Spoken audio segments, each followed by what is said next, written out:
pues vamos a empezar. Estamos acá. Ok, la última. Entonces, esta parte de acá ya muy bien conocido por todos nosotros, hasta el cansancio, lo hemos hablado, sabemos de nuestra neurona, de las partes, de nuestros neurotransmisores, por favor, no lo olviden. Sabemos que el glutamato es excitador por excelencia, GABA es inhibidor, es cierto que no es el único inhibidor, como siempre les he mencionado, que glicina también es inhibidor, pero cuando hablen en cualquiera de los sistemas o de las clases posteriores, que bueno, las clases posteriores que ya hemos visto, entonces siempre vamos a tener glutamato excitador por excelencia y GABA inhibidor por excelencia.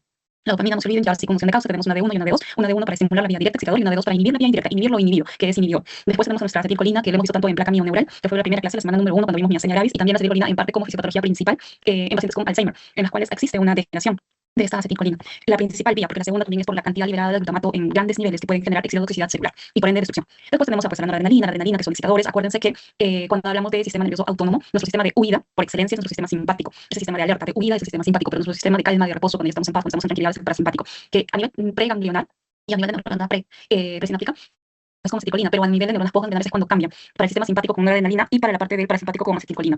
Lo otro que también no deben olvidar, y que me parece que fue uno de los grupos que les tomé en el examen, es sobre los receptores nicotínicos y muscarínicos. Muscarínicos sobre todo están asociados con lo que es el sistema activador reticular ascendente, en cambio nicotínicos más van con nuestro sistema nervioso central, con nuestra placa mioneural también. Entonces, ahora vamos a la parte de líquido cefalorraquídeo. Esto ya lo hemos visto en parte con dónde se produce, por dónde van los agujeros, la comunicación y demás. No, simplemente para resumir. Producción de plexos coroideos. Los plexos coroideos no solamente lo tenemos a nivel de los ventrículos laterales, lo tenemos en el tercer ventrículo, lo tenemos en el cuarto ventrículo, pero por excelencia a nivel de las astas frontales de los ventrículos laterales. Y cuando hablamos acerca de lo que es la reabsorción, es a nivel de lo que son las gangliones aracnoideas y el drenaje es a nivel de lo que es nuestro seno venoso sagital superior. Nombres completos, chicos, ya saben que van a haber preguntas para escribir, así que sean, siempre les digo, sean específicos, sean completos. No sean simplemente seno sagital, no, sabemos que hay un seno sagital superior e inferior. Entonces, seamos correctos y completos. Ya, esto de acá. Los segundos que tenemos una hidrocefalia, sabemos comunicante, no comunicante y una hidrocefalia ex vacuo. Hidrocefalia ex vacuo lo mencionamos, por ejemplo, en casos de infarto cerebral con atrofia cerebral o con gran deterioro, con gran pérdida de masa cerebral. Allí es donde vemos una hidrocefalia ex vacuo. Ahora bien, empezamos con las preguntas, la parte que me encanta. Entonces, vemos acá. La primera pregunta. Durante la formación del líquido cefalorraquídeo en los plexos coroideos, en fin, ¿cuál es el evento de transporte activo primario fundamental en la membrana apical de las células epiteliales coroideas que genera el gradiente para el movimiento de otros iones y agua? La bomba sodio-potasio ATPasa. Hay que simplemente recordar que esta enzima lo que hace es hidrolizar al ATP para que pueda bombear al sodio hacia lo que es el espacio ventricular en este caso y que ingrese el potasio a la célula, específicamente epitelial coroidea. Entonces, este gradiente electroquímico en sí lo que hace es arrastrar pasivamente a través de unos canales de apoprina, que como lo vimos en algún momento eran los canales de apoprina número 1, y que de manera secundaria es que permite el funcionamiento de otros cotransportadores. Uno de ellos es el que dice acá, el NKCS, que es el sodio, potasio, 2 veces cloro. Pero en este caso la pregunta era muy dirigida básicamente al transporte activo primario. Lo podían sacar hasta por biología, porque simplemente sabemos que tenemos un transporte activo y un transporte pasivo. Y el transporte activo es aquella que va con gradiente de concentración y con gasto de ATP. Y por excelencia es la bomba sodio-potasio ATPase. ¿Cuál es la tasa de producción promedio de líquido cefalorraquídeo en un adulto joven normal y en qué se encuentra el mayor volumen total acumulado? No. La A, no. No, La B. También es la B. Entonces, simplemente para retroalimentarlo, esta parte de acá, ya sabemos que donde va a estar en gran cantidad es a nivel del espacio subaracnoideo. Sabemos que cuando hacemos una punción lumbar que tiene que estar entre el 3, el 4, el 4 y el 5, justamente porque está debajo, no puede estar por arriba porque la médula espinal va hasta el 1 y el 2. Pero bueno, digo esto porque la punción lumbar cuando nosotros hacemos ingresamos al espacio. Este espacio subaracnoideo es el que tiene la mayor cantidad de volumen de LCR. Ahora, aunque si bien es cierto que los ventrículos laterales producen en gran cantidad una porción masiva, el volumen circulante de nosotros como adultos en sí, más o menos va a oscilar entre 130 o 150 mililitros, de las cuales el 70 o el 80% aproximadamente se distribuye a nivel de lo que es el espacio subaracnoideo. Pero cuando hablamos por tasa de producción promedio es 0.5 mililitros por minuto. Y la última pregunta, un aumento crónico y sostenido de la presión intracraneal genera la activación del reflejo autonómico conocido como la triada de Cushing. Okay, ¿cuáles son los componentes clínicos principales? La B. La B. Okay, entonces, acá todas las claves han sido la B. Y no sé quién me comentó que en un examen de fisiopatología también todas las claves habían sido la B o la C o no me acuerdo cuál. Eso no va a ocurrir en su examen de ahora del martes, si no me equivoco. Así que por favor, lean siempre con cautela, porque no todo va a ser la B. Es una de las cosas, con mis grupos con los que yo tenía, no sé si acá son solamente los de mi grupo, les estaba diciendo más o menos cómo debemos responder. Así que no se dejen guiar, porque las primeras claves están solamente en una sola clave, ya todas es la misma clave, no va a ser así. Ya, bueno, cerrando este paréntesis, entonces, sabemos que cuando se incrementa la presión intracraneal, lo que se hace es superar la presión de perfusión cerebral, y esto lo que induce en sí es una isquemia. ¿Isquemia a nivel de dónde? A nivel de lo que es el bulbo raquídeo. Ahora, el centro vasomotor, ¿cómo es que va a responder? Va a responder con una descarga masiva simpática, y lo que hace es elevar la presión arterial, correcto, hipertensión, y garantiza así el flujo cerebral, pero los vasoreceptores que nosotros tenemos a nivel de aorta y a nivel del sistema carotídeo detectan este pico de tensión, y esto lo que hace más bien es activar una respuesta parasimpática, que sería el segundo fenómeno, compensatorio, y para poder activar esa respuesta parasimpática tiene que actuar por medio de los nervios craneales parasimpáticos, que bien sabemos son el 3, el 7, el 9 y el 10, pero en este caso el que me va a servir a mí va a ser el nervio vago, o sea el 10, y me va a generar bradicardia, allí que en una triada de Cushing haya hipertensión y bradicardia. Ahora, ¿por qué existe esta alteración respiratoria? Porque como se da toda la información sobre lo que es toda la información, como se da toda la presión sobre lo que es el presión que se da sobre los centros neumotáxicos y amnésicos, deforman o deterioran todo lo que es el patrón ventilatorio normal. Entonces la clave es la B.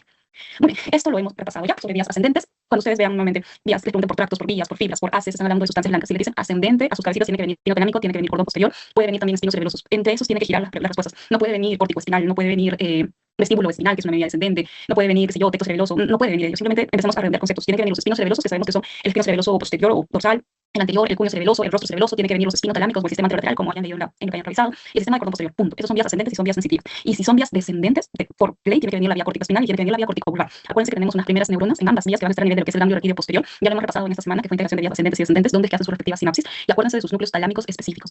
No es lo mismo, nuevamente, núcleo talámico ventroposterolateral que núcleo ventral lateral. Existen núcleos sensitivos. Los núcleos sensitivos talámicos son el ventral posterolateral para la sensibilidad corporal, el ventral posteromedial para la sensibilidad facial, el geniculado lateral para la parte visual, el geniculado medial para la parte auditiva, el pulminar para la asociación talámica. Pero cuando hablamos de núcleos motores talámicos, estamos hablando del ventral lateral y del ventral anterior, por decir muy resumido. Y bueno, de acá ya sabemos que ambos a la corteza somatosensitiva primaria, que es la 3-1-2. Les pueden decir 3-1-2, les pueden decir postcentral, les pueden decir posrolándico, cualquiera de estos nombres, les pueden decir parietal, también descendente, cualquiera de estos nombres es lo mismo, estamos hablando de sinónimos, nada más por eso en neurología utilizamos muchos sinónimos. Dicho esto, y sin más preámbulos, no voy a ponerme a hablar de cada una de las vías. Entonces, un paciente de 28 años ingresa tras sufrir, un paciente de 28 años ingresa a emergencias tras sufrir una herida por arma blanca en la región dorsal de la espalda, caso típico. Al examen neurológico se observa pérdida de la función motora voluntaria y de la propiocepción y el tacto discriminativo en la extremidad inferior derecha. Sorprendentemente, el paciente percibe tacturas, pero tiene una pérdida total de la sensibilidad termolgésica en la extremidad inferior izquierda, con un nivel sensitivo claro a nivel del hematoma T10. ¿El hematoma T10 dónde estaba? En el ombligo. ¿Y el T4? En el ombligo. Mamita. Mamilar. T4 es a nivel de líneas mamilares. ¿Por qué la pérdida de la propiocepción y la pérdida del dolor y temperatura es... ¿Por qué la pérdida de la propiocepción es ipsilateral y la pérdida del dolor y temperatura es contralateral? Explica basándose en las vías. Por el ¿Por qué existe esa distinción? cordón posterior es ipsilateral y el la temperatura de Cusa. Correcto. Ahora, acuérdense dónde es la decusación, ¿ok? El espino talámico de Cusa en médula, por la comisura blanca anterior, en cambio el cordón posterior de Cusa en bulbo raquídeo, que eso lo vimos ayer. Entonces, este paciente es un caso típico de un traumatismo de una insección medular en la cual está a nivel de T10 y que la pérdida de esa propiocepción que está teniendo el paciente, de ese tacto fino, que también le pueden decir tacto epicrítico, les pueden decir tacto discriminativo, es ipsilateral, porque las fibras de esta columna dorsal, columna posterior, como quieran llamarlos, ascienden por el mismo lado, ipsilateral, y no decusan hasta llegar al bulbo raquídeo. No toca hasta posterior, toca cordón posterior. En cambio, la parte termolgésica es contralateral. ¿Y por qué? Porque estas fibras sí hacen un cruce por la comisura blanca anterior, en ese mismo segmento medular, y asciende por el cordón anterolateral o el sistema anterolateral, como también lo hemos llamado. Entonces, por ende, hay este tipo de cruce. Pero ayer vimos, anteayer, bueno, en esta semana que han estado viendo con sus docentes, un caso muy bonito de que no era un tema de una infección medular, por ejemplo, como un bronce core, sino era un problema a nivel de bulbo. Y acuérdense que en bulbo ya cruzaron las dos vías, entonces ambas vías serían contralaterales. Si evaluamos los reflejos osteotendinosos, rotuliano y aquiliano, en la pierna derecha, semanas después del accidente, ¿cómo se encontrarán y qué tipo de parálisis esperaría en este paciente? ¿Cómo se encuentran los reflejos? Disminuidos. ¿Ya? ¿Disminuidos o aumentados? Aumentados como tenga motor primaria. En el momento inmediato, en la fase inicial, que es en las primeras 24 horas, existe algo que se llama shock medular. Y en ese momento sí están disminuidos. Pero hay una interrupción de una vía, que es el tracto corticoespinal, y que esto llega al cordón lateral. Entonces el paciente lo que desarrolla es un síndrome de motoneurona superior, por debajo del nivel de la lesión. Por ende, tanto los reflejos rotulianos y aquilianos van a estar incrementados. Y el tipo de parálisis que va a desarrollar, ¿cómo se llama? Espástica. Parálisis espástica, con todos los signos de liberación piramidal, de liberación medular que pueden conocer, Babinski, Hoffman, Clonus, a la vez que le pueden decir reflejo cutáneo plantar extensor, hiperreflexia, espasticidad. ¿Qué arteria de la médula espinal podría verse comprometida de manera unilateral en este paciente y qué territorio vascular irriga principalmente? Espinal anterior. ¿Espinal anterior o espinal posterior? Posterior. Derecho. Espinal posterior es una de las arterias que también podría verse comprometida, porque se observa la pérdida de la función del tacto fino. La espinal posterior derecha. La espinal anterior es cierto, también en parte podría verse porque sabemos que está desarrollando, ¿dónde estás? Pérdida termolgésica, pero la espinal posterior derecha con mayor cauce, porque está viendo esa afectación ipsilateral del cordón posterior. La espinal anterior, acuérdense que irriga los dos tercios anteriores de la médula, en cambio las dos arterias espinales posteriores corren paralelas a lo que es la médula espinal por toda la superficie dorsolateral y son las responsables básicamente de cada una de un trayecto, de un medio trayecto de cordón posterior, tanto de la parte de cordón como de los fascículos, tanto de ácido como cuneiforme. Un paciente de 62 años es sometido a una cirugía de reparación de un aneurisma de aorta torácica. Ahora, después del procedimiento antipartal, el paciente presenta incapacidad para mover ambas piernas y pérdida de la sensibilidad al dolor y la temperatura por debajo del nivel de la lesión. Sorprendentemente, conserva intacta la capacidad para discriminar el tacto fino, la vibración y la propiocepción. ¿Qué estructura vascular sufrió? Espinal anterior. ¿Qué rama? Hay una rama muy importante que no sé si la han visto en anatomía. Recurrente de Arteria de Adam-Kiewicz. La radical más. Cuando existe un pinzamiento a nivel de lo que es la aorta torácica, se pinzan unas arterias intercostales. Y de esas arterias intercostales derivan una arteria medular segmentaria mayor. Esto simplemente por anatomía. Estas arterias se llaman arterias de Adam-Kiewicz. Y esto lo que genera es un daño isquémico severo en el territorio de la arteria espinal anterior. Entonces lo que genera es un infarto, como buena arteria espinal anterior, de los dos tercios anteriores de la médula espinal. Y por ende lo que afecta pues, son las asas anteriores, los cordones laterales, los cordones anterolaterales con las vías espinotalámicas. ¿Por qué se preservó? Bueno, eso hasta el cansancio lo hemos visto. ¿Por qué se preserva todo lo que es la parte de percepción consciente y parestesia? no afecta el cordón posterior. No afectó. La arteria de Adam-Kiewicz, que es una arteria medular segmentaria mayor, que en este caso genera un daño isquémico de la arteria espinal anterior, está adelante, el cordón posterior está atrás, y esta irrigación depende de las arterias espinales posteriores, son territorios completamente diferentes, no tienen nada que ver una con la otra. Fisiológicamente, ¿cómo se manifestaría el control vesical esfínteres en este paciente tras la pérdida del control medular anterior? ¿Cómo están estos síntomas? Incontinencia. Con incontinencia. Incontinencia, ya. Hay algo que se llama vejiga neurogénica. Y al inicio, tal cual ocurre con el paciente hace un momento que les dije que en las primeras 24 horas existía una flacidez por un shock medular. Al inicio, este mismo shock medular genera una vejiga neurogénica flácida o atónica, en la cual no hace tanto un rebosamiento, sino más bien lo que hace es una retención urinaria masiva y una incontinencia por rebosamiento. Pero cuando pasa el tiempo, el control de los haces descendentes que van a la vía parasimpática, si se acuerdan, si parasimpático no solamente es 3, 7, 9 y 10, sino también es sacro, S2, S4, también se lastima. Y esto hace que el paciente desarrolle una vejiga neurogénica espástica, tal cual con permiso de primera motoneurona. Entonces, en este caso, un músculo de la vejiga, que es el detrusor, no sé si les suena por ahí, se contrae ante cualquier tipo de volumen pequeñito de orina, pero ya de una manera completamente descoordinada con el esfínter, y lo que provoca son micciones involuntarias con alto residuo post-micción. Músculo detrusor. Destrusor, músculo detrusor. Joven de 24 años consulta por quemaduras repetidas e indoloras en las manos mientras cocina.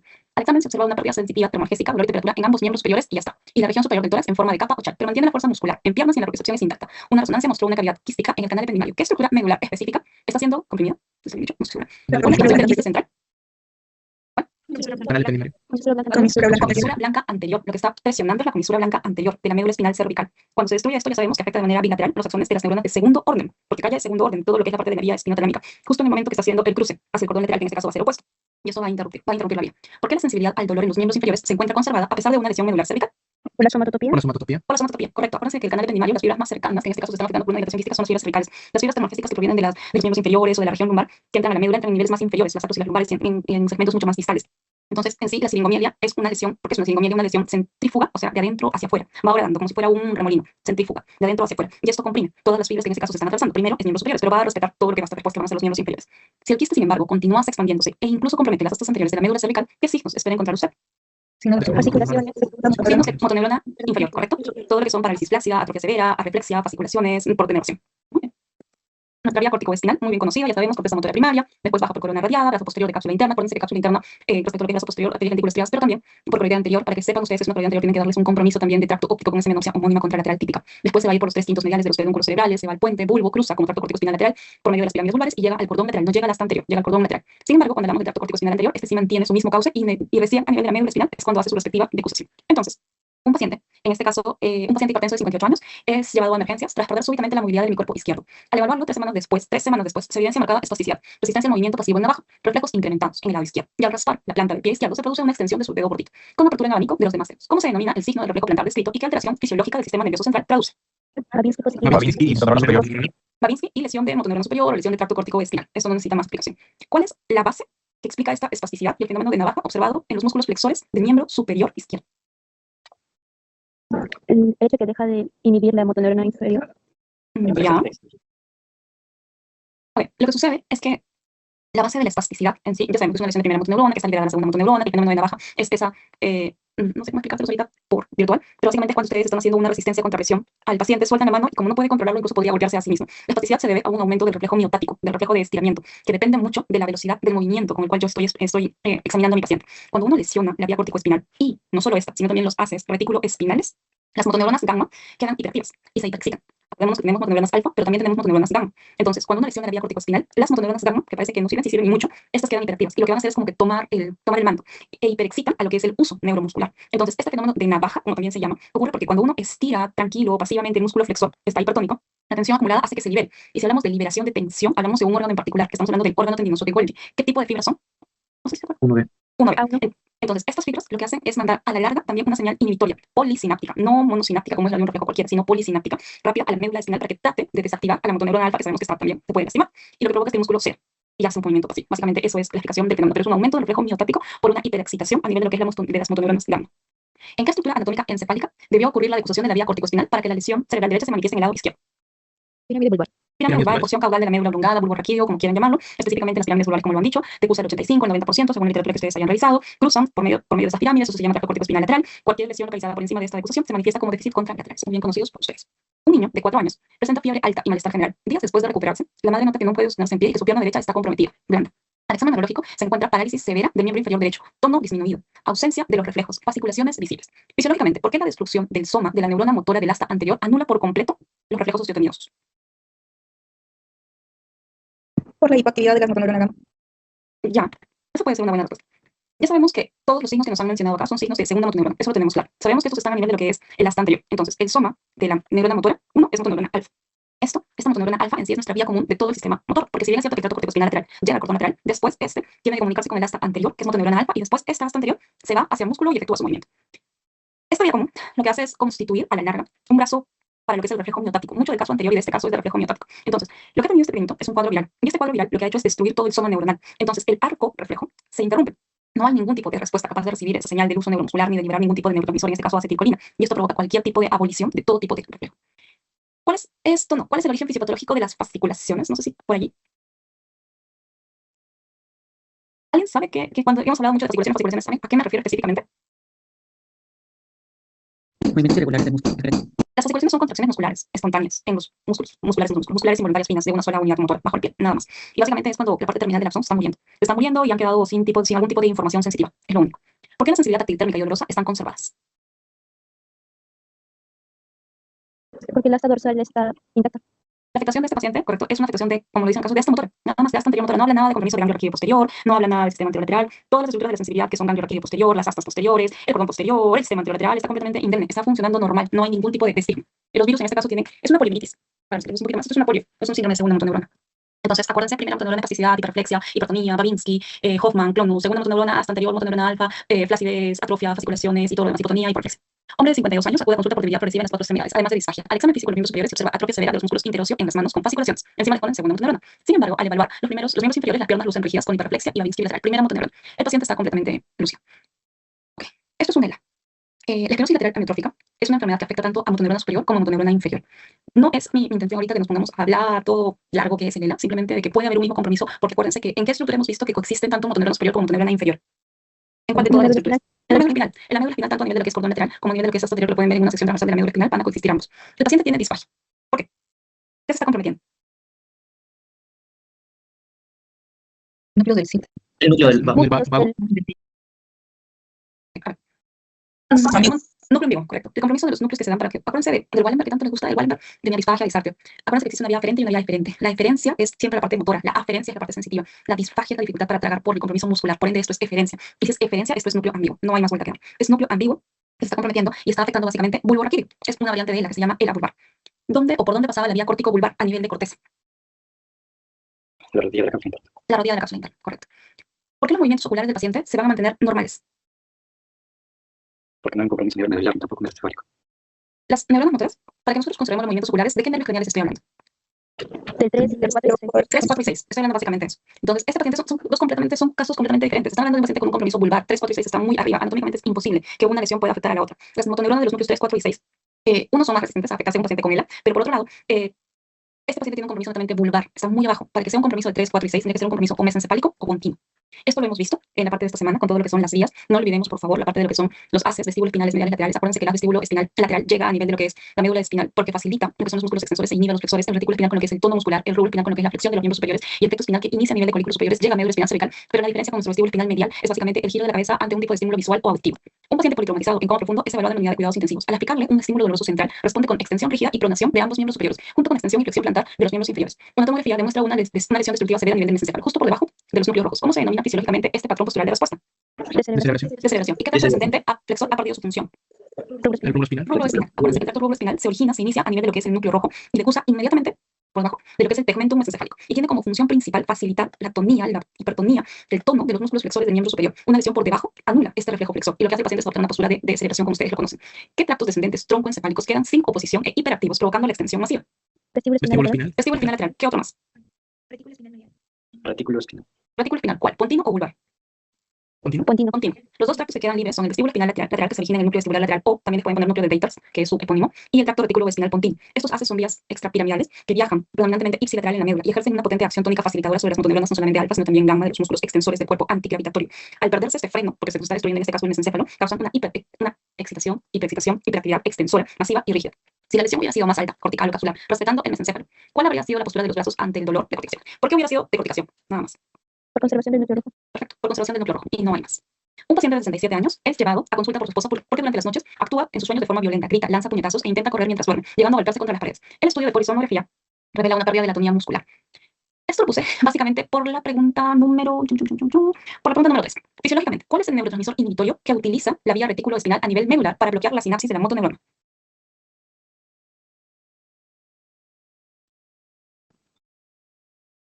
¿Cuál utiliza? Esta pregunta de acá. GABA. GABA y glicina. No se confundan por las preguntas, chicos. Si ustedes ven cuál es el neurotransmisor inhibitorio, a su cabeza tienen que venir dos por excelencia, GABA y glicina. GABA, se acabó, ya está. Vía retículo espinal. ¿Cuál es el neurotransmisor inhibitorio? Son dos, GABA y glicina. Si quieren poner ambos, pero si ya les están poniendo acá neurotransmisor inhibitorio. Acuérdense que la vía retículo espinal colateral lo que hace es activar interneuronas medulares, pero de manera inhibitoria, liberando tanto GABA y glicina. Se dice que glicina un poco más que GABA. Y estos actúan sobre los receptores postsinápticos a nivel de lo que es la motoneurona inferior. Muy bien. Un paciente de 45 años acude a consulta por inestabilidad marcada al caminar. Refiere que siente que el suelo se mueve y tiende a desviarse o caer siempre hacia el lado derecho cuando cierra los ojos. Las pruebas canónicas demuestran una hipofunción del laberinto vestibular del oído interno derecho. ¿Qué tracto motor descendente específico depende directamente de las aferencias de este laberinto y cuál es su función en el control postural erecto? Vestíbulo espinal. ¿Cuál? Vestíbulo espinal. Vestíbulo espinal lateral. inferior. Lateral, vestíbulo espinal lateral. Su función es mantener la postura erecta, el tono antigravitatorio y el equilibrio. Lo que hace es activar a las motoneuronas alfa y gamma, nuevamente, de los músculos extensores antigravitatorios por excelencia, de los miembros inferiores, cuádriceps a la cabeza. Una hipofunción, en este caso laberíntica, va a reducir el tono extensor. No se dejen apabullar por casos clínicos o por palabras rimbombantes. Básicamente, saca qué tracto motor descendente. A su cabeza vienen los vestíbulos espinales, vienen los retículos, los rubros, los tectos, se acabó. Si le dicen que el paciente tiene un rumor positivo, yo ya estoy pensando. Si le dicen que el paciente tiene un compromiso del laberinto vestibular, listo, se acabó, no hay más. Vestibular espinal. Lo único que tiene que pensar acá es lateral o es medial. No tiene nada que ver esto con médulo cervical. Me queda el vestíbulo espinal lateral. Y listo, se acabó. ¿Por qué la inestabilidad y la tendencia a la caída empeoran drásticamente cuando el paciente cierra los ojos? Por la pérdida de la propiocepción. Por el cordón Correcto. posterior. Muy bien. El control del equilibrio en sí, para que nosotros podamos tener un control perfecto de la postura, es sistema vestibular, es sistema propioceptivo consciente por medio del cordón posterior y es la visión. Cuando el paciente tiene una falla vestibular, como en este caso, su equilibrio se mantiene, pero de forma precaria, gracias a dos cosas: al cordón posterior por medio de la propiocepción consciente y a la retroalimentación visual. Si encima ustedes lo hacen, que cierren los ojos, ya solamente lo están dejando con el cordón posterior, que es la propiocepción consciente. Entonces ya no hay ningún tipo, ya el resultado, sus mecanismos van a ser insuficientes para que puedan contrarrestar esa asimetría del vestíbulo y se genera un signo de romper positivo. ¿Hacia qué núcleos del tronco encefálico viaja la información vestibular para coordinar los movimientos compensatorios de los ojos durante la marcha en el reflejo vestíbulo ocular? El núcleo del sexto. El núcleo del sexto. Al núcleo del sexto no está mal, pero hay un predecesor. Estamos hablando del reflejo vestíbulo ocular. Tenemos cuatro tipos de núcleos vestibulares: superior, inferior, medial y lateral. ¿Cuál se relaciona con la parte ocular? Superior y cuál más. ¿Cuál más? Medial. Los núcleos vestibulares superiores y mediales que se encuentran a nivel de lo que es la unión puntobulbar. De allí van a recién emerger fibras que van a ascender por medio de lo que es el fascículo longitudinal medial y que ya sabemos que lo que hacen es comunicar con el tercero o con el sexto. No se olviden de los síndromes mesencefálicos, protuberancia y bulbo. En mesencéfalo, nuestro síndrome de Weber, el tercero ípsico, la hemiparesia contralateral, nuestro síndrome de Palinao con una lesión de la mirada vertical, nuestro síndrome de Claude-Benedict con una lesión del tercero, y según sea su compromiso, un ataque contralateral por compromiso del núcleo rojo, o los movimientos coreoatetóxicos. En protuberancia, acá solamente figura mirar bulbo, pero tampoco se olviden de fobir. No se olviden tampoco de cómo es que el sexto y el séptimo están anatómicamente, bueno, esto ya por la parte de anatomía y histología, que entiendo que lo entienden, lo comprenden, pero es cómo es que están distribuidos, cómo es que quién hace una colita al otro, quién hace una rodilla, qué nervio sobre qué otro nervio se ponen. De allí que se explique también por qué el sexto y el séptimo tienen una relación. Y en bulbo raquídeo, un Wallenberg y un bulbar medial, también conocido como un síndrome de Dejerin. No es lo mismo este Dejerin que un Dejerin-Rose, por si acaso, que es un síndrome italiano. Nuestro amigo el cerebelo. Solamente quería decirles algo último antes de que me vaya a olvidar, para que lo tengo todo anotado, para que no se me pase nada. Denme un segundo. Bien, en puentes, no sé si es que lo tienen prefijado, así que mejor no provoy eso. Acuérdense que cuando hablamos de lesión de puente, hablamos de sexto, de séptimo, hablamos de octavo, en fin.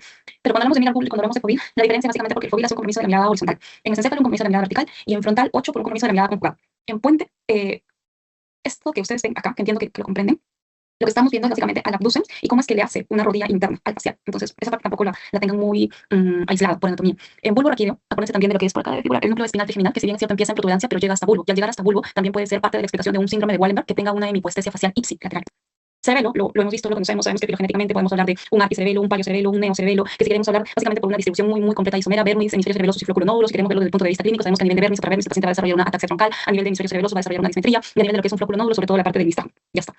No se olviden, en fisiología del cerebelo, lo que está relacionado con lo que son las fibras, la neurona por la cual va a salir la información antes de que haga sinapsis con su respectivo núcleo cerebeloso profundo van a ser las neuronas de Purkinje, que son inhibidoras por excelencia. La información llega al cerebelo por medio de dos tipos de fibras, las fibras musgosas y las fibras trepadoras. Las fibras musgosas me traen todo tipo de información, excepto la información de las olivas, que esa sí va a subir por medio de lo que son las fibras trepadoras. Acuérdense de las tres capas de cerebelo que les han visto el cansancio en histología, en histología que les hemos visto en clase y demás, capa molecular, capa de células de Purkinje y capa granulosa. No olvidemos acerca de lo que son los espinos cerebelosos, los espinos cerebelosos posteriores que están relacionados con la percepción inconsciente de los miembros inferiores, que van a ascender ipsilateralmente de manera directa y llegan por medio de lo que es el pedúnculo cerebeloso inferior a nivel de lo que es la zona verniana, al fastigio específicamente, y sale del fastigio por medio de lo que puede ser la vía fastigio reticular, diferente al cuño cerebeloso, que lo que nos llega es la percepción inconsciente, pero de los miembros superiores, diferente a la vía del espino cerebeloso anterior, en la cual la información propioceptiva proveniente tanto de las fibras 1A y 1B hacen primero un gran cruce a nivel de lo que es la médula espinal transversal, y por medio de lo que son las células del borde medular anterior, llegan a esta zona, hacen sinapsis acá. Estas células del borde medular anterior están localizadas en todo lo que es el borde anterolateral del asta anterior y ascienden como as respectivo para que vuelvan a cruzar y entrar al cerebelo por medio de lo que es el pedúnculo cerebeloso superior. No es la única vía que entra por el pedúnculo cerebeloso superior, las repasamos ayer, también tenemos las tectos cerebelosas. No son las únicas, también tenemos a otras vías, como las del pedúnculo cerebeloso medio por medio de la vía pontocerebelosa y otras cosas. Yo ahorita estoy hablando de las vías aferentes, pero otras cosas son vías eferentes, y ahí tenemos la vía, por ejemplo, dental, rubro, tálamo cortical, que sale por medio de lo que es el pedúnculo cerebeloso superior. No se olviden, cuando yo hablo de propiocepción inconsciente, y por ende estoy hablando de espinos cerebelosos, estos llegan al fastigio, pero cuando yo hablo de vía cerebrocerebelosa, estoy hablando de núcleo dental, que son hemisferios cerebelosos. Dicho esto, y sin más preámbulo, paciente de 54 años con una enfermedad neurodegenerativa progresiva presenta ataxia de la marcha de base ancha, dismetría, dos signos, y temblor de intención. Los estudios histofisiológicos en un modelo similar revelan una pérdida masiva de las fibras musgosas, lo que genera un fallo sináptico severo dentro de la corteza cerebelosa, específicamente a nivel de los glomérulos cerebelosos de la capa granulosa. Fisiológicamente, ¿qué elementos neuronales conforman el glomérulo cerebeloso? Hasta ahí. Fibras musgosas, Las fibras células de musgosas. Golgi, células Tenemos Células glandulosas. glandulosas. El glómerulo cerebeloso es un complejo, ¿no? Es un complejo, no solamente una neurita, es un complejo cerebeloso sináptico. Está englobado por los elementos que ustedes me han mencionado ahorita. La fibra musgosa, las dendritas terminales de las células glandulosas, las dendritas terminales de las células glandulosas y el axón terminal de nuestra neurona inhibitoria de la célula de Golgi. Eso es lo que ocasiona. ¿Y qué evento excitatorio deja de producirse en este paciente ante la pérdida de las fibras musgosas? Excitación de las células de Purkinje. Entonces, la pérdida masiva de estas fibras musgosas se pierde la excitación. Excitación glutamatérgica. Una excitación glutamatérgica tónica basal de las células de Purkinje y de las células glandulosas. Por lo que vemos que el basal de todo esto son las células glandulosas. Si las células glandulosas ya no reciben excitación, ya no tienen ningún tipo de excitación glutamatérgica, ¿cómo se ve alterada la función de las células en cesta, de las células estrelladas, de las células de Purkinje? ¿Qué ocurre con estas células? Disminuida. Están disminuidas, correcto. Están disminuidas, están inhibidas. Entonces, cuando no recibe excitación, las células glandulosas se van a inactivar y van a dejar de dar potenciales de acción a través de sus fibras paralelas en la capa molecular. Entonces, las células en cesta les pueden decir de básquet también. Las células estrelladas pierden ese estímulo excitatorio y dejan de ejercer esa función inhibitoria GABAérgica. Estoy hablando inhibitorio GABAérgico, inhibitorio, estoy diciendo sinónimos sobre las células de Purkinje. Entonces, al final de todo, lo que va a pasar es que mis pobres células de Purkinje van a perder su principal influjo excitatorio tónico, que son espigas simples en este caso. Y esto lo que hace como consecuencia es reducir cualquier tipo de tasa de disparo diferente GABAérgico hacia quién. ¿Quién es la siguiente? ¿Quién está después de las células de Purkinje? Los núcleos cerebelosos profundos. Los núcleos cerebelosos profundos. Exacto. Entonces, estos núcleos están liberados de cualquier tipo de control o freno inhibitorio normal y completamente se origina una desorganización. Y esto es lo que explica la dismetría en el paciente. ¿Por qué la dismetría y el temblor de intención de este paciente se manifiestan de manera ipsilateral si la corteza cerebral motora controla el cuerpo de forma contralateral? Estamos hablando de cerebelo, son vías ipsilaterales. Son vías ipsilaterales. Y además, tal vez para hacerlo un poquito más fisiológico, es correcto, las manifestaciones cerebelosas son ipsilaterales, pero existe algo que se llama, en inglés es como double crossed pathway, pero es una vía de doble cruzamiento. Lo que sucede es que mi hemisferio cerebeloso derecho, acuérdense nuevamente. Si yo hablo de vía córtico-espinal, ok. Si yo quiero controlar mi función de vía córtico-espinal, primero tengo que comunicarme con cerebelo. Y para comunicarme con cerebelo, primero bajo corteza puente. De puente me meto a cerebelo. Allí modifico una función. Y de allí vuelvo a cruzar. O sea, hago como dos cruces, doble cruce. Vuelvo a cruzar por la vía dentado rubro tálamo cortical. Entonces, el hemisferio, hablando para este caso, el hemisferio cerebeloso derecho en este caso proyecta fibras excitadoras a través del pedúnculo cerebeloso superior, pero que cruzaron las líneas medias por medio de un núcleo talámico. ¿Qué núcleo talámico está asociado? Al cerebelo. El anterior. Ventral lateral. El núcleo talámico del cerebelo ventral lateral. Y de allí se va a la corteza motora. A su vez, esta corteza motora izquierda emite un tracto corticoespinal. Y cuando ese tracto corticoespinal se emite, cruza. Si nos acordamos, vuelve a cruzar. ¿Dónde cruzaba? En las pirámides vulvares. Entonces, al final, ¿dónde termina esa función? ¿En el derecho o en el izquierdo? Derecho. No sé si me dejo entender con esta parte del doble cruce. Siempre hemos hablado que el cerebelo es ipsilateral. Quiero que me entiendan el por qué es ipsilateral. Déjenme ver. Ya saben que yo tengo muy mala puntería, así que las disculpas del caso. ¿Esto pintará? Ah, sí pinta. Ok. Si nos acordamos... ¿dónde está? Acá está. Si nos acordamos, existe algo que se llama corteza cerebral, bajada cerebelo. Ya.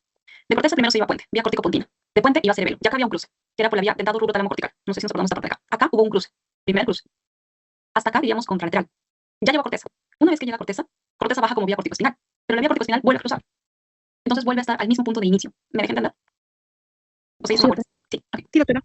Un paciente de 35 años, este acá no sirve, sí, sí sirve. Un paciente de 35 años sufre un trauma compresivo medular focal que lesiona toda la periferia dorsolateral de la médula espinal a nivel torácico alto. El paciente refiere ataxia, pero al evaluarlo con los ojos cerrados, la intensidad de tambaleo es idéntica y no tiene signo de romper. El médico determina que el sistema de cordones posteriores está intacto, pero se han interrumpido los tractos encargados de llevar la percepción inconsciente del miembro inferior hacia el cerebro. ¿Qué tractos ascendentes localizados en el cordón lateral de la médula espinal nos llevan la información de la percepción inconsciente del tronco y los miembros inferiores? Espino cerebeloso Cerebeloso superior. anterior y posterior. Posterior y anterior. Y a través de qué pedúnculos cerebelosos ingresan? El inferior y El superior. posterior, el inferior y el anterior superior. Correcto, el posterior, el inferior y el anterior, el superior. ¿Por qué la interrupción de las vías espinocerebelosas genera ataxia, pero no produce signo de romper positivo? Los cordones posteriores están.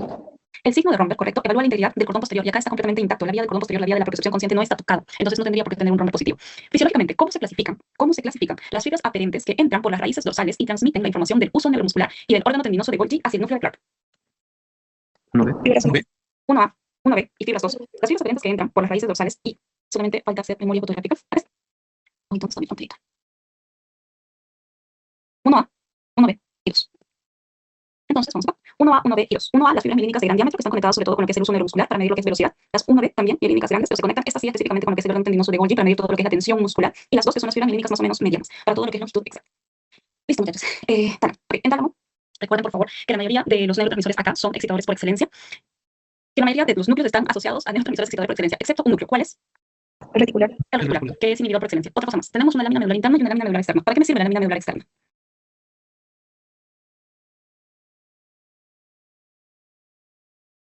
La lámina medular externa es la que me separa todos mis núcleos de mi núcleo reticular. Es como que la que le hace el feo al núcleo reticular y lo aleja. Porque si se dan cuenta, la lámina medular interna está adentro, interna, en forma de una Y, haciendo grandes núcleos, el anterior, el dorsomedial, los motores, los sensitivos. La lámina externa está afuera y la separa del núcleo reticular, que tiene una función única, que es inhibidor por excelencia.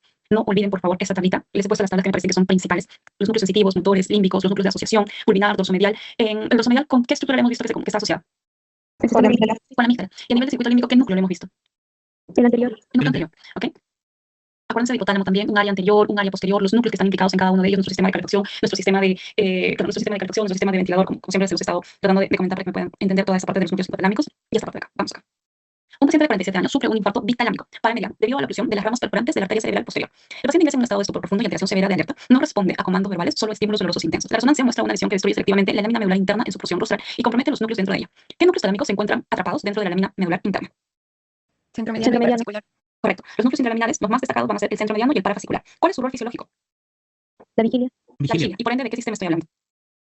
Sara. Del SARA. Los núcleos atrapados, entonces, nuevamente, el centro mediano y parafascicular, su rol fisiológico es la estación de relevo para lo que vendría a ser el sistema activador reticular ascendente. Estos van a recibir cualquier tipo de impulso tónico, colinérgico, adrenérgico, noradrenérgico, dopaminérgico y todos los érgicos desde la formación reticular de mi tronco encefálico. Y los proyectan de manera masiva, difusa, específica, toda la corteza cerebral. Lo que hace es mantener a la persona en estado de alerta, de vigilia y de activación cortical necesaria para que nosotros podamos estar despiertos. Porque una lesión focalizada en estos núcleos inespecíficos altera el nivel de alerta global de forma drástica, de forma más drástica que la lesión de un núcleo de relevo específico como ventro posterior lateral. Porque ahí es donde llegan las señales. ¿Qué señales?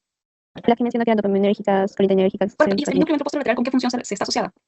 Sensibilidad. Sensibilidad. Es el núcleo ventro posterior lateral, nosotros estamos hablando de un solo tipo de área, un área sensitiva primaria, nada más. Pero cuando yo hablo del SARA, estoy hablando de una información mucho más difusa, de toda la corteza cerebral. Ventro posterior lateral es una sola zona, corteza somatosensitiva primaria, muy bien localizada, nada más, anestesia de una sola zona del cuerpo contralateral, y se acabó. ¿Cuál es el tipo de ritmo u onda que predominaría en la corteza cerebral de este paciente debido a la pérdida de estimulación tónica del SARA? Lo explicamos en clase, no sé si lo recuerdo, pero vimos un electroencefalograma de un paciente. Y hablábamos de ondas alfa, beta, delta y teta.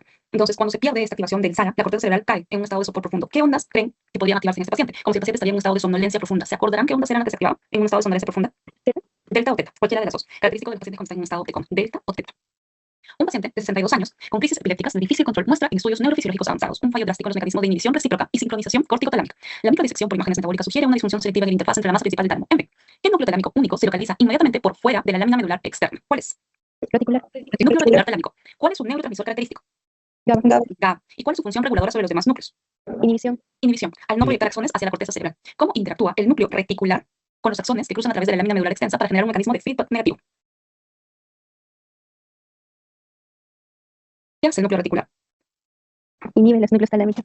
Los inhibe. Lo que hace es disparar ráfagas inhibitorias de regreso sobre cualquier tipo de núcleo talámico que quiera pasar. Acuérdense que el núcleo reticular es como el portero, como el que está en la puerta. ¿Quién pasa y quién no pasa? Porque si no, llevaría un montón de información en este momento. Es como que si ahorita yo estaría al mismo tiempo editando, al mismo tiempo escuchando el partido, no sé si acabó, al mismo tiempo haciendo una cosa, muchas cosas al mismo tiempo. Pero yo lo que hace mi núcleo reticular es solamente agarrar y centrar en un estímulo en particular o en lo que yo necesito importante para este momento. Tal vez concentrarme en mi propia voz, concentrarme en la clase y en la voz de ustedes, que es lo importante y lo relevante ahorita. Entonces lo que hace es disparar un montón de ráfagas negativas para inhibir cualquier tipo de otra información de un núcleo talámico de origen. Fisiológicamente, ¿qué fenómeno de sueño normal? Depende de las... Cuando es esto de sueño, mejor no los confundir. Les puse esto de acá, no es mi intención nuevamente hacer lo que ya hemos visto, sabemos que precentrales hemiparesia, postcentrales hemianestesia o hipoestesia facibraquial, sobre todo que arteria cerebral media haya compromiso más facibraquial y arteria cerebral anterior más compromiso plural. No olvidemos que a nivel de lo que es la corteza prefrontal dorsolateral está más relacionado con lo que es la parte de toma de decisiones, de análisis, de planificación, que en la parte temporal lo relacionamos sobre todo con la parte auditiva, pero no es lo único porque también tenemos a Warnick, que es nuestro área 22. Sin embargo, en la parte visual, acá hay algo que es muy importante, es la agnosia visual. Y en la agnosia visual, ¿qué tipo de vía se está comprometiendo? ¿La vía del qué o la vía del dónde? La vía ¿Qué? La vía del qué. Hablamos que en visión tenemos dos cosas, vía del qué y vía del dónde. Cuando nosotros recibimos algún tipo de imagen, vemos algo específicamente, esto llega, después de mucho que ya sabemos, hasta el área 17. Después va al área 18 y 19 y nosotros empezamos a dar ciertas características. Pero para que nosotros podamos saber exactamente qué es lo que estamos viendo, qué es lo que vemos, nosotros tenemos que integrarlo a todo un sistema acoplado por 17, 18, 19, 37, que era mi giro fusiforme con las imágenes visuales complejas, 38, 20. Si mi paciente pierde la vía del qué, se produce una agnosia visual. Y si mi paciente pierde la vía del dónde, se produce una ataxia óptica. No se olviden de la irrigación cerebral de un sistema carotidio anterior y un sistema vértebro basilar posterior, un sistema carotidio anterior con arteria cerebral anterior, arteria cerebral media, un sistema posterior con sistema vertebral basilar. Acuérdense de la pica, de la aica, a esta altura ya le puedo decir pica y aica, pica rama de la vertebral, aica rama de la basilar, y basilar que se termina en sus dos arterias cerebrales posteriores, una rama antes de ella es la arteria cerebrosa superior, que el mesencéfalo tiene irrigación tanto por ACP pero también por arteria cerebrosa superior, el coroidea anterior es una rama muy chiquitita pero que es directa de arteria carotídea interna, y que para yo pensar en un síndrome de arteria carotídea anterior no solamente tengo que pensar en una hemiparesia, una hemipostesia, sino también tengo que pensar en un compromiso de tracto óptico y por ende una hemianopsia homónima contralateral. No se olviden del lenguaje. Broca 4445, Warnick, área 22, circunvolución angular para comprender el lenguaje escrito, el centro de la escritura que es el centro de Exner a nivel de lo que es el lóbulo frontal medio, la comunicación entre Warnick y Broca por medio de lo que es el fascículo arqueado, las irrigaciones respectivas, acuérdense del famoso músculo motor, la arteria cerebral anterior con una obturación, ya sea por una hernia subfalcina, ya sea por una hemorragia o por lo que quieran, o por un infarto, da una debilidad plural, un compromiso de arteria cerebral media, da un compromiso más facio-braquial, un compromiso de arteria cerebral media va a tener también dos cosas, como las podrían clasificar, por ramas corticales o por ramas profundas, y si hablo de ramas profundas, hablo de ganglios basales, y el cerebral posterior, por sobre todo, no es lo único, mesencéfalo, un Weber a la cabeza es lo primero que se les tiene que venir, y lo segundo, una corteza visual, y si yo les hablo de corteza visual, lo otro que también se les tiene que venir a la cabeza es preguntar, ¿y cómo está la mácula? Recuerden que la mácula está en la parte más posterior del polo occipital y tiene doble relación, ACM y ACP. No olviden a las afasias, que les hemos visto hasta el cansancio. Afasia es un trastorno del lenguaje, disartria es un trastorno de la articulación. En la afasia, primero ustedes tienen que aprender a valorar el lenguaje, que entiendo que ya la saben. Fluencia, nominación, comprensión, repetición, lectura y escritura. Lo más sencillo como las pueden clasificar es si la repetición está presente o es defectuosa. Si la repetición está defectuosa, afasia de Broca, afasia de Wernicke o afasia de conducción a la cabeza. Si la repetición es bien correcta, check, afasias transcorticales. Acuérdense que Broca y transcortical son similares, excepto en la repetición, porque transcortical motor preserva la repetición. Wernicke y transcortical sensitivas, lo mismo, es similar, excepto en la repetición. Y afasia de conducción es netamente por compromiso de fascículo arqueado. Compromiso de fascículo arqueado, que es ese fascículo que me permite la comunicación entre mi Broca y mi córtica. Punto. Y afasia global afecta todas las funciones del lenguaje. Y afasia nómica, doctora, afecta la nominación. ¿Y qué es la nominación? La capacidad que tengo para dar nombres. Celular, lapicero, tablet, computadora. Ganglios basales. Ganglios basales, lo que quiero que fijemos ahorita, que ya lo hemos visto hasta el cansancio, nada más acuérdense que tenemos un neoestriado y un palioestriado. Cuando yo hablo de un neoestriado o también de un estriado, propiamente dicho, es núcleo caudado y putamen. Cuando yo hablo de un estriado ventral, estoy hablando de núcleo accumbens y tubérculo rotatorio. Núcleo accumbens lo vimos con dopamina y con sistema de motivación. Sin embargo, cuando yo hablo de un palioestriado, estoy hablando básicamente del globus palio externo o interno. La otra cosa es de que acuérdense que nuestros ganglios basales lo que hacen es modular nuestro movimiento en cuanto a lo que es velocidad, velocidad, amplitud de movimiento. Tenemos a nuestro núcleo caudado, tenemos a nuestro núcleo lenticular y subtálamo, y nuestro mesencéfalo, por excelencia, que debería venir a la cabeza. Tenemos una vía directa y una vía indirecta. Nuestra vía directa básicamente es corteza, estriado, corteza, estriado, y ya en estriado ya saben ustedes que estoy hablando de caudado y putamen. Después de acá yo me salto y me voy de frente al globus pálido interno, tálamo y corteza motora. En cambio, si yo hablo de una vía indirecta, estoy hablando de corteza, estriado, globus pálido externo, globus pálido externo, subtálamo, globus pálido interno, tálamo y corteza. Lo único que es ipsilateral, como lo volvimos a repetir en esta semana, es cerebelo y núcleos de tronco encefálico. Todo lo demás es contralateral. Entonces, ustedes le dicen, paciente tiene lesión del núcleo subtalámico derecho, el cuadro clínico es izquierdo, porque lo que hace mi vía es rebotar y volver a la corteza motora, y en corteza motora va a bajar como vía corticospinal, y la vía corticospinal va a cruzar. Entonces, no hay pierde. Lo otro es que nosotros tenemos nuestra sustancia negra a nivel de los pedúnculos cerebrales, liberación de dopamina, y tenemos D1 y D2. La D1 es excitadora por excelencia y excita la vía directa, pero la vía directa lo que quiere facilitar el movimiento, entonces es facilitar lo facilitado, y eso es lo que nosotros en clase decíamos más por más. En cambio, la vía indirecta por medio de la D2 es inhibir a la vía indirecta, pero la vía indirecta es inhibir el movimiento, entonces es inhibir lo inhibido, y eso es lo que yo decía en clase, menos por menos es más. Entonces, al fin de cuentas, lo que hacen los ganglios basales es que el ser humano camine, pero caminemos, deambulemos de una forma coordinada, de una forma mesurada, no haciendo movimientos erráticos, no teniendo movimientos muy lentos, como podría ser un paciente con Parkinson y que es varicinético por excelencia, o no haciendo movimientos coreicos, como el de Huntington, o válicos, como el paciente con subtálamo. Este cuadrito me parece interesante, no sé de dónde me saca. En alguna diapositiva la he visto, porque está tanto la localización como la parte histológica y el neurotransmisor principal. Tenemos que analizar este cuadro. Bueno, yo decía, ya lo hemos visto en parte, porque sabemos que los excitadores en ganglios basales son corteza sobre estriado, tálamo sobre corteza, y el único que me quedaría sería subtálamo sobre globus pálido interno, y por ende excitadores glutamato. Todos los demás son GABA, no tengo nada que memorizar. Y en sustancia negra, bueno, ya sabemos que es dopamina con D1 y D2. Lo otro es este cuadrito que también me pareció completamente resumido respecto a lo que son ganglios basales, Parkinson y la afectación en sustancia negra, acuérdense de la degeneración por cuerpos de Lewy, Huntington, básicamente atrofia a nivel de lo que es el estriado, cabeza del caudado y putamen, con la degeneración de las neuronas GABAérgicas medianas espinosas, que tiene una triada característica que es las manifestaciones psiquiátricas, el deterioro o la demencia subcortical y la corea, el hemivalismo con compromiso del núcleo subtalámico por una lesión vascular de la arteria cerebral posterior y que genera en el paciente esos movimientos involuntarios amplios, irregulares, caóticos, válicos, de toda la extremidad. Y ahora les puse otras dos cositas más, la esquizofrenia y el TOC y TDAH. Eso lo sacados sus dispositivos, porque acá entra ya no solamente el estriado dorsal, sino también el estriado ventral, y es que en el TOC, en el trastorno obsesivo compulsivo y en el trastorno por déficit de atención con hiperactividad, el que está alterado es el estriado ventral, y dentro de ello el núcleo accumbens, y si es núcleo accumbens es dopamina, y si es dopamina es motivación, y si nosotros no regulamos nuestra dopamina, pues nuestra manifestación clínica va a ser la impulsividad y la perseveración. Y en la esquizofrenia, porque también existen circuitos mesolímbicos asociados también a la reducción dopaminérgica que van a llevar a que la persona tenga alteración del control emocional. Dicho esto, ahora sí, seguimos. Paciente de 63 años con antecedentes de hipertensión crónica mal controlada es llevado a emergencias debido a la aparición brusca de movimientos involuntarios, violentos, caóticos, de gran amplitud, tipo lanzamiento, que afectan a las extremidades del lado izquierdo del cuerpo. Yo creo que a estas alturas ustedes ya saben que esto es malísimo. Se acabó. La resonancia magnética muestra un infarto lacunar isquémico en una estructura nuclear encefálica derecha rompiendo el núcleo de modulación inhibitora. ¿Por qué les pongo tantas palabras y se han dado cuenta en los casos clínicos les he puesto palabras así muy rimbombantes? Porque si es que les viene, no entren en crisis en el examen, aprendan a centrar su atención en lo que es relevante. Para este caso, lo relevante es que tenía movimientos involuntarios bruscos y violentos. Con eso ustedes dicen, esto es un hemivalismo. Y si es un hemivalismo, lo primero que viene a su cabeza es un núcleo subtalámico. Y si es núcleo subtalámico es ACP. Esos conceptos los tienen que tener así, rápido. Y punto. O sea, les pueden poner que la resonancia magnética fue de 3 teslas y que hicieron el real protocolo de investigación, en fin, pura letra, puro bla, bla, bla. Ahora sí, no se distraen y van de frente. ¿Qué núcleo profundo del encéfalo se encuentra impactado en este paciente? Subtalámico. Listo, se acabó. Solamente hasta acá ya lo respondía. Me dejo entender, entonces, no entren en crisis, se ven muchas palabras. ¿Y qué neurotransmisor excitatorio utiliza este subtálamo? Punto, se acabó. No pierdan tiempo, también veo mucho que en los exámenes escriben así, todo el Jaime escriben. Usen flechas, sí, flechas, tal vez, se meten poner para qué, no sé, usen flechitas, cosas rápidas para que puedan utilizar tiempo que no tenemos muchas veces. Hacia qué estructura diana de los ganglios basales proyecta el subtálamo. Globus pálido interno, se acabó. ¿Y qué consecuencia fisiológica neta produce su infarto sobre el tálamo?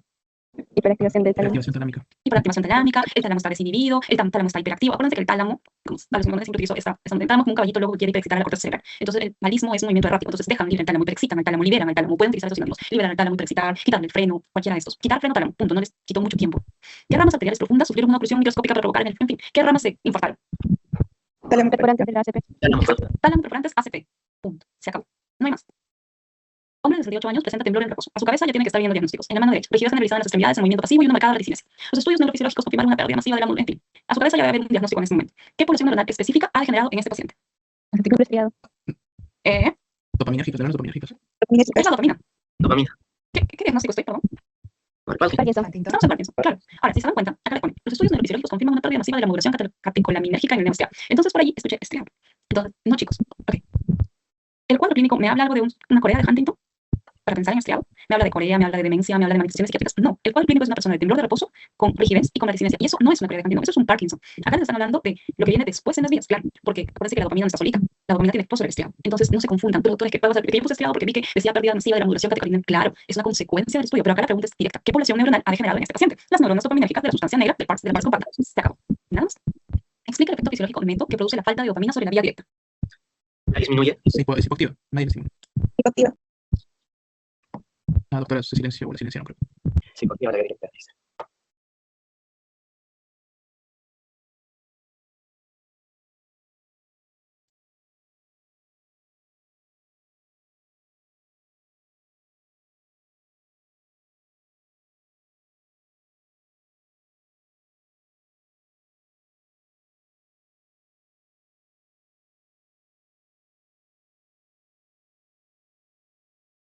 Doctora, no se le escucha.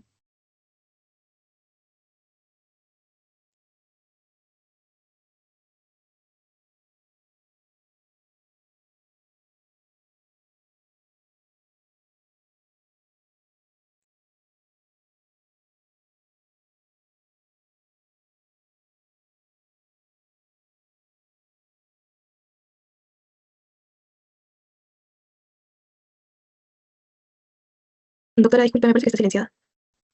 Chicos, no me silencien, por favor. ¿Desde qué parte no se escucha? Desde, Anteriormente, párrafo anterior. desde que se estaba hablando de sustancia negra pars compacta. Ay, ya, ok. ¿Qué pasa en el paciente con Parkinson con la vía directa?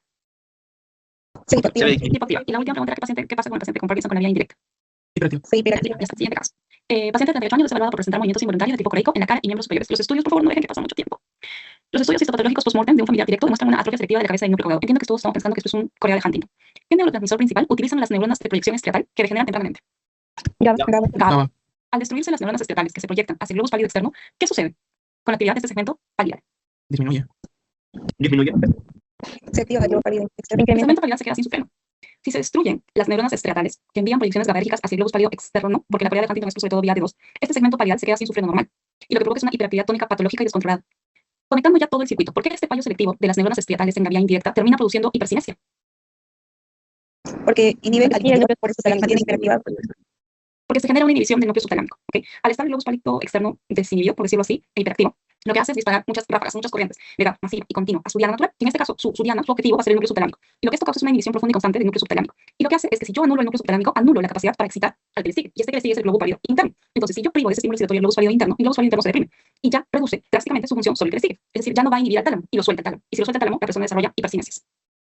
Estamos hablando. Ojo, no hay más que acuérdense de lo que son nuestros lentes naturales por excelencia: córnea, cristalino, humor aposo con la producción a nivel de los procesos del cuerpo ciliar, humor vítreo. Acuérdense que el nervio óptico está formado por las zonas de las células gangliares de la retina. Las 10 capas tienen que penetrar las capas de la retina. En un fondo de ojo anasal está el nervio óptico, atemporal está la mancha ciega. Acuérdense de lo que es la fototransducción, como que con la luz se activa la rodopsina. Esta rodopsina activa la proteína G, la cual a su vez activa la fosfodiesterasa. Y lo que esto hace es convertir a la GMP cíclica en 5-GMP. Si disminuimos la GMP cíclica y aumentamos la 5-GMP, lo que hacemos es cerrar los canales y provocar una hiperpolarización en luz. En cambio, en oscuridad no ocurre esto. En oscuridad generamos que haya GMP cíclica abierta de los canales, y esto genera despolarización constante de la membrana. No olviden nuevamente el tema de radiaciones, como los conversamos esta semana con varios grupos. Todo por delante del quiasma óptico es ipsilateral, todo por detrás del quiasma óptico es contralateral. Por excelencia, el quiasma óptico es una dimenopsia heterónima bitemporal. Todo lo que está por detrás es una dimenopsia homónima contralateral. Si es tracto óptico, esto es una dimenopsia homónima contralateral, pues derecha o izquierda. Si son radiaciones ópticas, depende. Lo que generan son coalantanopsias. Si son radiaciones ópticas parietales, con P de piso, generan una coalantanopsia inferior. Si son temporales, es una coalantanopsia superior. Acuérdense que las temporales también le pueden poner asa de Meyer. Y si van a corteza visual, vean mucho si les dicen o no, si hay o no, perdón, un problema con mácula. Y dicen que mácula está preservada. Lo primero que se les viene a la cabeza es, pues, ACM tiene que estar bien, o ACP, porque acuérdense que mácula tiene doble irrigación. Si yo cierro el ACP, aún tengo el ACM para que me dé flujo. No olviden el reflejo luminoso pupilar. Entiendo que ya no deben confundir este de el reflejo corneal. El reflejo luminoso pupilar es aferente 2, eferente 3, y corneal es aferente 5, 1 y eferente 7. Un paciente de 34 años acude a consulta por dolor de cabeza persistente y una pérdida progresiva de la visión periférica en ambos lados, describiendo que se golpea con los marcos de la puerta al caminar porque no ve a los costados. La campimetría genera o revela una pérdida de los campos visuales temporales de ambos ojos. La resonancia nos mostraba un adenoma hipoficiario. ¿Qué estructura anatómica está comprometida? Quiasma óptico. ¿Y qué fibras nerviosas? Nasales. Retinas nasales. ¿Por qué la afección de las retinas nasales produce clínicamente una pérdida de los campos visuales periféricos? Porque Porque van hacia reciben las los campos campos temporales. temporales. Porque cruzan. Acuérdense que una cosa son campos y otra cosa son retinas. Las retinas nasales cruzan, las retinas temporales se mantienen. Eso es uno, para que es óptico. Y dos, es de que cuando uno hace refracción por medio de lo que es córnea y cristalino, las propiedades reflectivas de la córnea y del cristalino hace de que los rayos de luz que inciden desde la parte externa y desde la parte interna impacten en la retina, pero de una manera invertida. Por eso es que nosotros decíamos, todo lo que es ojo, denme la contra, es al revés. Entonces, la porción lateral de la porción periférica proyecta su luz sobre la porción medial y viceversa, la porción medial sobre la porción lateral. Entonces, esto es lo que explicaría la refracción de la luz, el hecho de que un compromiso de fibras nasales genere una alteración de los campos visuales temporales. Si el tumor se expande lateralmente y daña por completo el nervio óptico izquierdo antes del quiasma, ¿cuál sería el defecto? Seguida monocular. Ceguera Ceguera monocular monocular. ¿De qué lado? izquierda. Izquierda. Paciente de 41 años con antecedente de crisis epiléptica ha sometido a una lobectomía temporal izquierda debido a una esclerosis hipocampal. 2 semanas después de la cirugía en su control neurológico al examen de los campos visuales, detecta una pérdida de la visión limitada al cuadrante superior derecho. ¿Qué porción específica de las radiaciones ópticas tálamo-corticales cruza por el lóbulo temporal y fue lesionada durante la cirugía? La radiación temporal. Asa de Meyer. El asa de Meyer. ¿En qué lámina o capa histológica de la corteza visual primaria terminan mayoritariamente estos axones? 4. 4, correcto. Mayoritariamente terminan en el área 4. ¿Qué característica distingue el papel funcional de las neuronas de proyección de las capas magno frente a las parvo? Las magnos son tiempo y las parvos son espacio. Movimiento. Vamos a aclarar esto. Las neuronas magnocelulares, capa 1 y capa 2, tienen campos magno, campos receptivos muy grandes, conducen axones muy rápido y tienen una gran sensibilidad al contraste. Están especializadas en todo lo que es movimiento, profundidad y también localización espacial, que había de dónde. En cambio, las parvocelulares, que son las células T, tienen campos receptivos más chiquititos y lo que procesan son imágenes, pero de alta resolución, detalles finos y color, la vía del qué. Magnocelulares, la vía del dónde, y parvocelulares, en parte, la vía del qué. Un paciente es llevado a sala de trauma tras sufrir un impacto craneal. Al evaluar los reflejos pupilares, el médico revela que se observa una miosis inmediata en el ojo derecho y simultáneamente miosis en el ojo izquierdo. Sin embargo, al iluminar directamente el ojo izquierdo, no se produce contracción en ninguna de las dos pupilas. ¿Qué par craneal y qué porción de la vía visual actúan como el componente aferente? Segundo par craneal. El segundo pantalla. El segundo medio. ¿Qué núcleo parasimpático mesencefálico recibe la señal bilateral desde el área pretectal y da origen a la respuesta eferente motora? Yo de Núcleo de Edinger-Westphal, tercero. ¿Qué neurotransmisor libera la fibra postganglionar del nervio oculomotor sobre el músculo esfínter de la pupila? Acetilcolina. Acetilcolina. Muy bien. Oído. Se acabó. Ok, acuérdense que tenemos oído externo, oído medio, oído interno, oído externo, oído medio, para la hipoacusia conductiva, oído interno para la hipoacusia neurosensorial, órgano de Corti con las células ciliadas internas para la despolarización que cambia todo lo que hemos visto en neurología es despolarización sodio, hiperpolarización potasio, en oído es diferente, despolarización es potasio, la despolarización va de estereocilio a sinocilio y la hiperpolarización va de sinocilio o quinocilio a estereocilio. Tenemos, si hago un corte transversal a nivel de lo que es la cóclea, 3 rampas, rampa o conducto vestibular, coclear y timpánico, es en el coclear que está lleno de endolimpo producida por la estrella terminal, donde yo encuentro lo que es mi órgano de Corti, por excelencia mis células ciliadas internas. Tengo la membrana de Reisner, la membrana basilar y la membrana tectoria. Esto de acá, por favor, como el padre nuestro, apréndanselo, tienen que aprendérselo. Células ciliadas internas, ganglio espiral, nervio coclear, núcleos cocleares, tenemos 2, núcleo coclear anterior y posterior. Depende si queremos hacer una vía biauricular o una vía monoauricular. Si queremos hacer una vía biauricular, cruzamos por medio del cuerpo trapezoide, si no, no, nos mantenemos. Y si nos mantenemos, llegamos a una zona que se llama complejos olivares superiores, que no hacen otra cosa que anular esas diferencias interaurales entre lo que es intensidad y lo que es tiempo. Subimos y llegamos a nivel de lo que son colículos inferiores y de acá vamos a lo que es el núcleo geniculado medial, que es nuestro núcleo del centro de relevo talámico, y vía radiaciones ópticas, que no es más que sustancia blanca, llegamos a una corteza auditiva primaria. Weber y Riné. Normal, acuérdense que Weber y Riné lo que hacen es, estoy en una hipoacusia conductiva o neurosensorial. En Weber normal es que yo sienta la vibración con el diapasón o el centro, es en el vértex o en ambos lados por igual. Conductivo es cuando lateraliza el oído enfermo, neurosensorial cuando lateraliza el oído sano. Riné, positivo o negativo. Positivo, vía aérea es mayor que vía ósea. Lo pueden encontrar tanto en un paciente normal como en una hipoacusia neurosensorial. Y conductivo cuando la vía ósea es mayor a la vía aérea. No olviden a la parte del sistema vestibular con los canales semicirculares anterior, posterior y lateral, y el utrículo y el sáculo. Los canales semicirculares tienen a las ampollas respectivas y el utrículo y el sáculo tienen también a sus máculas. Los núcleos vestibulares son 4, vestibular superior, inferior, medial y lateral. Nuestros núcleos vestibulares superiores y mediales se comunican con el tercero, el cuarto y el sexto. El núcleo vestibular medial se comunica con el tercero, cuarto y sexto, sí, pero también se comunica con lo que es el fascículo longitudinal medial y por medio de ello con lo que es tronco encefálico. Además, no solamente se comunican con ellos, sino también se van a comunicar con médula espinal por medio de las vías vestíbulos espinales laterales y vestíbulos espinales mediales. Y ahora, paciente de 45 años refiere a tener un zumbido constante, tinnitus y una notable dificultad para comprender conversaciones en entornos sociales. La audiometría tonal de alta resolución revela una pérdida auditiva neurosensorial profunda localizada selectivamente en el rango de las altas frecuencias, mientras conserva la audición normal para las bajas frecuencias. Ok, denme un segundito. Bien. Basamos en la organización tonotópica de la cóclea, ¿qué región de la membrana basilar ha sufrido el daño? Base. Base. El concepto del daño es la región de la base de la membrana basilar, no hay más. ¿Cómo se define el concepto de organización tonotópica? ¿Qué entienden ustedes por organización tonotópica? Que cada frecuencia tiene un lugar a donde llega en cuanto a la membrana basilar. Correcto. Nosotros sabemos que si nuestra cóclea es un caracolito y si nosotros lo extendemos, tenemos una membrana basilar que es estrecha y rígida en su base. Pero que lo que hace es proporcionar selectivamente algún tipo de fibras y tiene fibras con frecuencias agudas y frecuencias bajas. Y según esta las ubica, ya sea más cercana a lo que es el ápice, que tiene un nombre particular que se llama helicotrema, que se vuelve ancha y flexible, o también las puede ir hacia la parte más baja. Fisiológicamente, ¿qué función motora, amplificadora y electromecánica única cumplen las células ciliadas externas?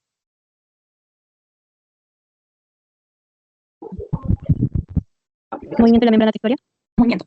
A diferencia de las células ciliadas internas que se encargaban de la transducción, las externas tienen una proteína en particular que se llama prestina. Cuando las células ciliadas externas se despolarizan, porque también se van a despolarizar, esto genera unas pequeñas oscilaciones sobre la membrana basilar. Y esta prestina sufre un pequeño cambio conformacional que provoca que toda esa célula se acorte y se alargue, se corte y se alargue. Este cambio mecánico de longitud que se da en pequeños segundos actúa como un amplificador. Y lo que hace al final es seleccionar el movimiento de la membrana tectoria y aumenta de manera masiva la sensibilidad auditiva. Un paciente de 55 años con microangiopatía hipertensiva revela que tras un episodio de mareo súbito ha perdido por completo la capacidad para identificar de dónde provienen los ruidos de la calle y es imposible entender a una persona si hay ruido ambiental. Su agudeza auditiva tonal monoural es aceptable. Los potenciales evocados auditivos demuestran una ausencia bilateral de la onda 3. El complejo nuclear del tronco encefálico procesa las diferencias de tiempo e intensidad. Complejo Complejo olivar superior. A través de este tracto principal de sustancia blanca del tronco encefálico ascienden las fibras que emergen de este complejo olivar superior. Hemisferio lateral. ¿Qué papel cumple el colículo inferior en la integración de este circuito auditivo? Permite el relevo para la corteza auditiva primaria. ¿El colículo inferior es el relevo? Es ahí donde se comunica con lo que vendría a ser el núcleo geniculado medial. Actúa como un gran centro de integración y es un mapa acústico. No es solamente que pasa, que es una estación de paso, sino que procesa todos los datos que ya estaban analizados en el oliva superior y los refina y los localiza espacialmente, filtra, por ejemplo, los sonidos que no son relevantes y le permite tener una atención selectiva en, por ejemplo, un entorno ruidoso. Todo el mundo ahorita está hablando, está bailando, pero yo me quiero concentrar en la voz de mi paciente. Entonces, una atención selectiva en entornos ruidosos. Y además, también va a mediar cualquier tipo de reflejo auditivo, de orientación, giro de cabeza hacia un tipo de ruido brusco, para que pueda canalizar esa información. Ahora, acuérdense de que el colículo inferior no va de frente a corteza auditiva primaria. Es colículo inferior y de allí recién se va al tálamo, que es núcleo geniculado medial, y de allí recién se va a corteza auditiva primaria. Y esta es la última, chicos. Un equipo de investigadores analiza las bases moleculares del equilibrio dinámico. En un modelo animal modificado genéticamente, se altera la síntesis de una glucoproteína estructural filamentosa y gelatinosa clave localizada en las ampollas de los conductos semicirculares, provocando que los animales pierdan el soporte de la masa necesario para deflectar los estereocilios y sufran caídas. Interesante. ¿Cómo se denomina la glucoproteína característica de la cúpula gelatinosa? Por listo. Ok, ay, qué propuesta listo, pero se llama cupulina. La glucoproteína de la cúpula se llama cupulina. Qué bonito. ¿Qué ion con alta concentración en el endolinfa entra masivamente a la célula ciliada vestibular cuando los estereocilios se desplazan hacia el sinocilio? Potasio. Cuando la célula ciliada vestibular se despolariza gracias a la entrada iónica, ¿qué canales iónicos dependientes de voltaje se abren en su base para inducir la exocitosis del neurotransmisor? Calcio. Los canales de calcio, voltaje dependiente. Ok, antes de finalizar, simplemente quiero remarcarles lo que ya se les había comentado a varios chicos. A varios chicos, no, a todos los grupos a los cuales yo he dictado. Oído, me parece que, como el padre nuestro, por favor, lo debías. Acuérdense de que encima vimos en casos clínicos potenciales evocados auditivos. Por ejemplo, en el caso clínico de acá, no hablaban de la onda 3. La onda 3, ¿dónde está por potenciales evocados auditivos? ¿Dentro del tronco encefálico o fuera del tronco encefálico? Dentro. Dentro del tronco encefálico, correcto. Lo otro, acuérdense también del circuito de Papez, no lo he tocado, pero acuérdense del circuito de Papez, acuérdense de lo que es memoria. El núcleo osomedial no es parte del circuito de Papez, el núcleo osomedial es parte por medio de la amígdala, pero parte de Papez es el núcleo anterior. Ahora, lo otro es de que también amígdala se comunica, amígdala es emoción, ya, siempre sabemos, ¿no? Que el ejemplo clásico es, yo estaba caminando por la calle y de pronto un perro me quiso morder y me asusté, y asustarse es miedo, ya, pero amígdala es miedo, pero la amígdala no es solamente eso de miedo, se comunica con todo, se comunica con hipotálamo, se comunica con corteza, se comunica con tronco, con formación reticular, se comunica con sal, y esa vía es la estrella terminal. Lo otro, que también no les he dicho hoy día, ¿qué más? A ver. Okay. En neurología utilizamos muchos sinónimos. Entonces, si yo les digo haces, fibras, vías, tractos, estoy hablando de sustancia blanca. Si yo les digo hasta anterior, muy probablemente estoy hablando de motoneuronas alfa. Si yo les estoy hablando de equilibrio, a la cabeza tiene que venir cerebelo, tiene que venir vestíbulo. Si yo les hablo de huida, de alerta no, de huida, de descarga adrenérgica, estoy hablando de simpático. Si yo les hablo de reposo, estoy hablando de más parasimpático. Okay. Son sinónimos que también pueden venir y deberían tenerlos en cuenta. Acuérdense de la vía del qué, de la vía del dónde, que ya lo hemos vuelto a mencionar, una vía del dónde, ataxia. Una vía del qué, agnosia visual, que lo hemos visto hoy día, del tálamo con todos sus núcleos talámicos. Algo que no hemos tocado ya mucho ha sido corteza motora. Y cuando vimos, no sé si fue en corteza o no me acuerdo en qué tema vimos a demencia Korsakoff. En los alcohólicos, no sé si se acuerdan tal vez, en los pacientes con un alcoholismo crónico, demencia de Korsakoff y toda la actividad que también la mencionamos, los déficits de vitaminas y demás. Se me están viendo casos que tal vez no lo hemos tocado hoy día por cuestión de tiempo. Y esto. Entonces, bueno, no tengo más que decirles por hoy, chicos. Muchísimas gracias. Es mi último repaso. Muchos saben que ya no voy a editar. Entonces, nada, no sé si tienen alguna pregunta. Disculpa. En cuanto a Benedict y Cloud, ¿el momento coreoatetóxico era más para Benedict o Cloud? Disculpe. ¿En mesencéfalo te refieres? Sí, ojalá. Ah, ok. Como síndromes mesencefálicos. Cuando nosotros hablamos de síndromes mesencefálicos, son por lesiones focales características. Ambas son por arteria cerebral posterior. Benedict es básicamente parálisis del nervio oculomotor, que en este caso sería el tercero, con hemiparesia contralateral. Y Cloud es muy similar, pero lo que tiene es una ataxia, porque lo que hace es no solamente dañar la porción dorsomedial del tegmentum mesencefálico, sino también esto incluye el fascículo del tercero, incluye el núcleo rojo e incluye también a las fibras cerebrotalámicas. Entonces hay parálisis del tercero y hay, por este compromiso de las fibras que ya te mencioné, hay ataxia cerebrosa prominente e incluso podría haber dismetría y temblor de intención. Entonces, doctora, disculpe, muchas gracias. La parte de coreoatetóxico era más Cloud. Sí. Ay, gracias. Ok, chiquitos. Entonces, bueno, estudien, por favor. No les queda mucho. Ya falta poquito en todos ustedes. Y nada, no me han dicho para ir a cuidar su examen, así que ya es la última clase que les dicto. Así que gracias por todo. Gracias por escucharme. Espero no se hayan dormido. No sé cómo quedó el partido. Pero bueno, eso es todo, chicos. Estudien, muchos éxitos en su vida como médicos. Y nada más. Muchísimas gracias, doctora. Muchas gracias, doctora. Gracias, doctora. Gracias, doctora. Hasta luego. Muchas gracias, doctora.